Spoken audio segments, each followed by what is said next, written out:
What happens when you remove everything that doesn't matter? When every object in your home has a purpose? When every minute of your day is lived with intention? Have you ever imagined living in a space where only the essential exists, where silence speaks louder than the constant noise of the world outside? Look around you for a moment. Observe the objects that occupy your space. How many of them truly bring meaning to your life? How many are just there taking up space, collecting dust, consuming your energy without offering anything in return? The path to inner peace might be simpler than we imagine. It's not in meditation apps, impulsive purchases, or social media. It's in the emptiness, in the space between things, in the breath that happens between one thought and another. Today we're going to explore how to transform chaotic environments into sanctuaries of tranquility, inspired by the ancient wisdom of the Japanese minimalist lifestyle. Not just to have a pretty house in photos, but to create a space that allows your mind to finally rest. Have you ever noticed how you feel when you enter an organized environment? How your breathing changes, how your shoulders instantly relax? That's no coincidence. The external space is a reflection of the internal space. When we organize our environment, we organize our minds. Imagine waking up in a room where only the necessary exists. Natural light gently enters through the window. The floor is free of unnecessary objects. The bed is made with simple but comfortable sheets. There are no piles of clothes waiting to be put away. There are no visual distractions competing for your attention in the first hours of the day. This isn't an impossible scenario, it's a choice we make every day when we decide what we allow into our spaces and consequently into our lives. Minimalism isn't about living with less for the sake of living with less. It's about making space for what really matters. It's about removing the excess so we can clearly see what we truly value. When we enter a traditional Japanese house, the first thing we notice is the space. There's a generosity in the emptiness. The walls aren't covered in pictures. The furniture is low and functional. Nothing is there by chance. Each object has a purpose, a story, a meaning. This approach goes far beyond aesthetics. It's a philosophy of life that teaches us to value quality over quantity, depth over superficiality, meaning over accumulation. Think about the objects you've been keeping for years without using, the clothes that no longer fit, but that continue to take up space in your closet, the gifts you keep out of obligation, not joy, the dozens of cleaning and cosmetic products that promise miraculous results, but rarely deliver on their promises.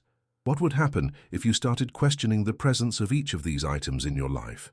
If you asked, does this bring me joy? Does this serve me? Does this deserve to occupy my limited space on this planet? The truth is, we live in a society that teaches us from an early age that we need more to be happy. More clothes, more gadgets, more options, more of everything. We grow up believing that our identity is somehow linked to the things we own, that we are what we buy. Japanese minimalism challenges this belief. It invites us to find value not in things, but in experiences. Not in quantity, but in quality. Not in the new, but in the lasting. When we start applying these principles in our homes, something interesting happens. We realize we don't need 3 sets of pots and pans. That fondue set we use once a year can be borrowed when needed. That 20 pairs of shoes don't make us 20 times happier than 2 or 3 well-chosen pairs.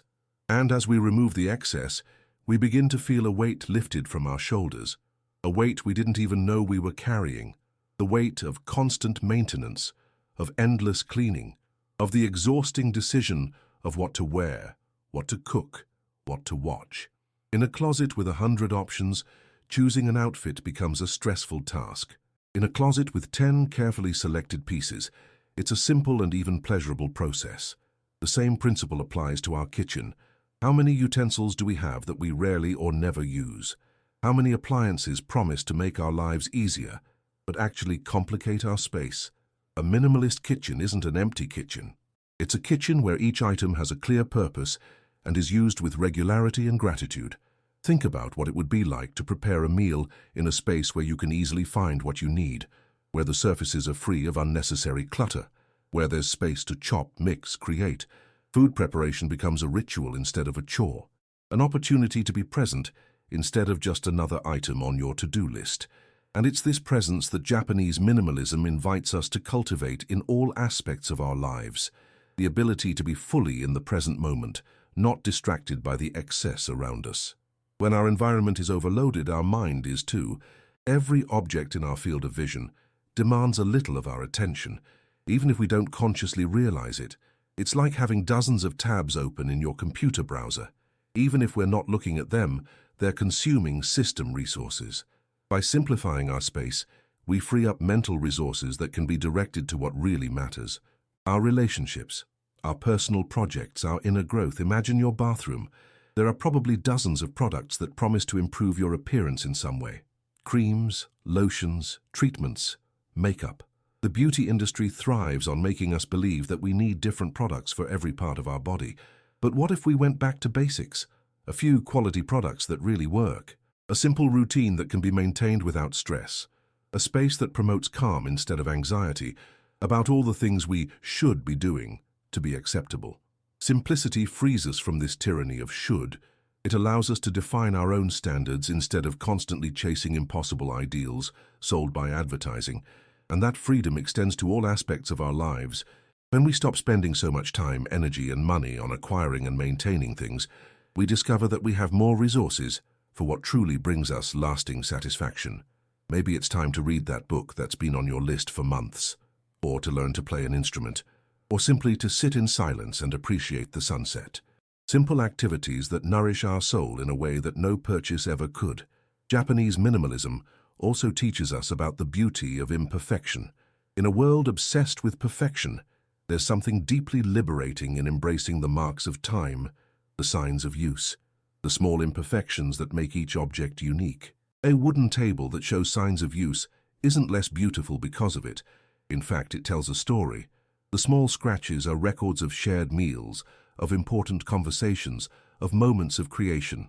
They give the object a depth that a new and untouched piece simply doesn't have. The same goes for our homes. A home doesn't have to look like a furniture showroom to be beautiful. It needs to reflect who we are, our stories, our values. It needs to be functional and comfortable, not an impeccable showcase that we're afraid to fully inhabit. There's a big difference between a tidy house and a sterile house. Minimalism doesn't seek to remove all personality and warmth from an environment. On the contrary, it removes the noise so that the true essence can shine. Think of a vase of flowers placed alone on a table.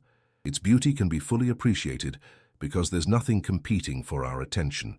Similarly, when we reduce our belongings to what we truly love and use, each item has the chance to be truly valued. This appreciation naturally leads us to a state of gratitude. When we own less but with more intention, we develop a different relationship with our belongings.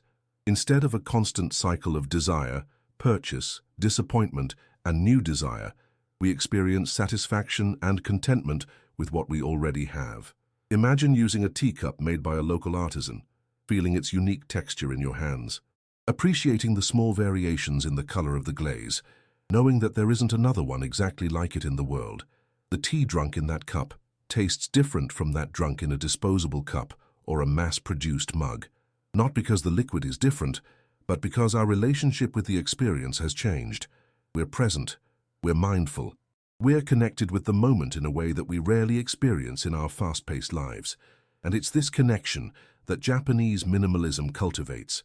Connection with the objects we choose to keep in our lives. Connection with the spaces we inhabit. Connection with the people with whom we share those spaces. And perhaps most importantly, connection with ourselves. In a quiet and organized room, it's easier to hear our own thoughts. In a house free of unnecessary distractions, it's easier to reconnect with what we truly value. In a space that reflects our true priorities, it's easier to live according to them.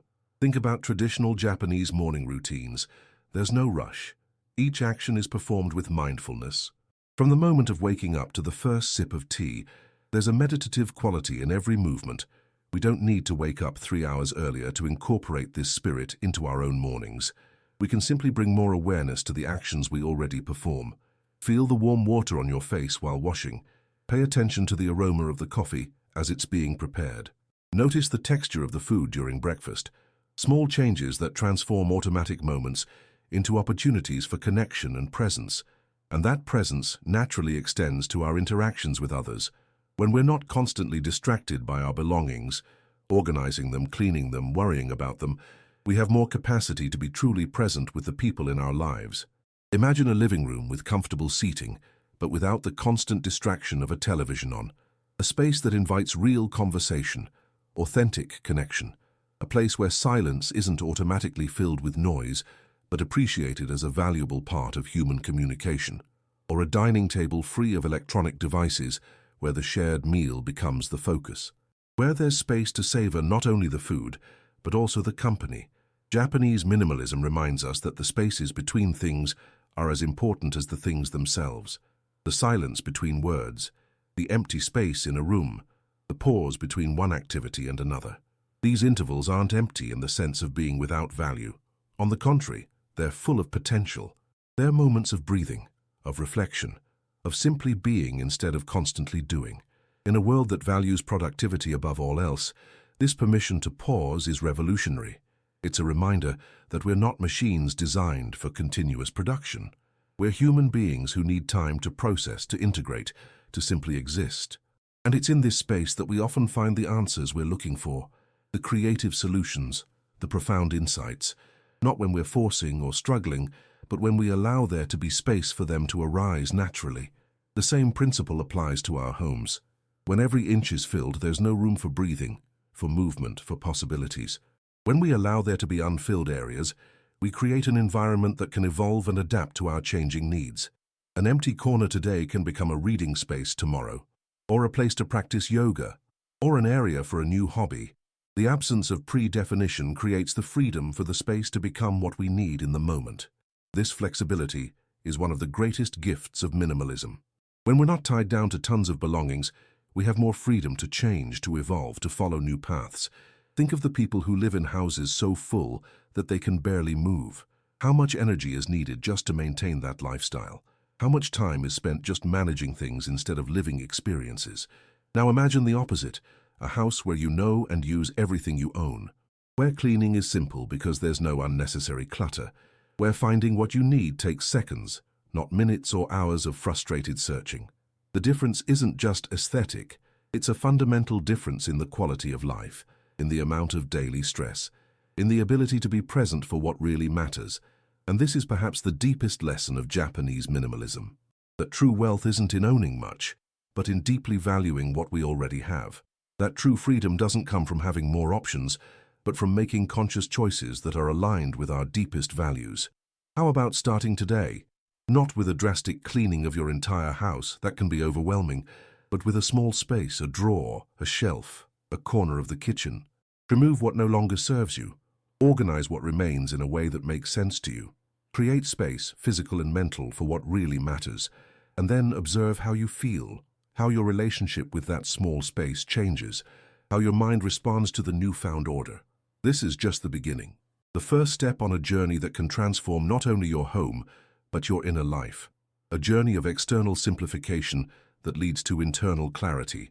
A journey that reminds us that perhaps the answer to many of our anxieties isn't in acquiring more, but in embracing less, in creating space not only in our homes, but in our minds and hearts. Space to breathe, space to feel, space to be who we really are, without the layers of expectations and accumulations that society imposes on us. In the quiet of an organized room, we can finally hear our own inner voice. In the simplicity of a life with fewer distractions, we can discover what we truly seek. And perhaps we'll find that what we were looking for was there all along, just waiting for us to create enough space to notice it. The peace that comes not from adding more, but from subtracting the unnecessary. The clarity that arises when we remove visual and mental clutter. The freedom we experience when we break free from the tyranny of excess. This is the gift of Japanese minimalism. Not a decorative style, but a path to a more intentional, more present, more deeply fulfilling life. A path that begins with a simple question: what can I remove today to create space for what truly matters? The answer, as you'll discover, can transform everything. Here's a YouTube description with the requested theme, including emojis and keywords for search. Share this blessed video so it can touch and help others like you and me. Don't forget to click the subscribe button if you haven't already. Thank you so much from the bottom of my heart for being part of our faith community. If you'd like to support our channel a little more, consider becoming a channel member. I'm leaving 2 more videos here so you can continue your journey. Thank you, and God bless you all. Until next time.